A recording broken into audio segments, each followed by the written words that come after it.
கரூர் ஸ்டாம்பேடில் பெரிய அளவில் பெரிய ஒரு அரசின் கை ஓங்கி இருக்கு, அரசு தவறு செய்தது. அதுபோக இது ஆளுங்கட்சியின் ஆட்கள் தேர்ட் விவசாயி இருந்து அவர் செயல்பட்டுருக்காங்க.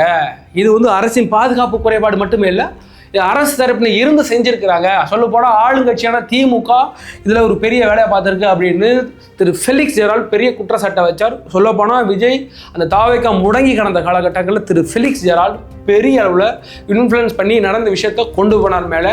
அது விஜய் கட்சியினருக்கு பெரிய சப்போர்ட்டாக இருந்துச்சு. அப்போ தான் ஃபெலிக்ஸ் அதாவது அடிமட்டத்தில் இந்த தாவேக்கா தொண்டர்கள் இடத்துலையுமே போய் சேர்ந்தா அப்படின்னு சொல்கிறோம். ஆளும் அரசு இதற்கும் ஒரு கேஸ் போட்டாங்க. அதாவது அவதூறு பரப்புனது, பொது அமைதிக்கு குந்தகம் விளைவித்தல் அப்படின்ற கேஸில் திரு ஃபெலிக்ஸ் அவர் மேலே அரெஸ்ட் பண்ணாங்க.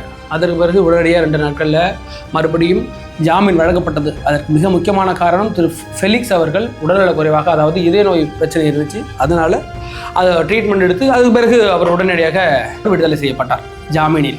இந்த ஃபெலிக்ஸ் ஜெரால்ட் எந்த கட்சிக்கும் பக்க சார்பிலாக இத்தனை நாட்கள் செயல்பட்ட இந்த திரு ஃபெலிக்ஸ் ஜெரால்ட் எதற்காக தாவேக்காவில் இணைந்தார்?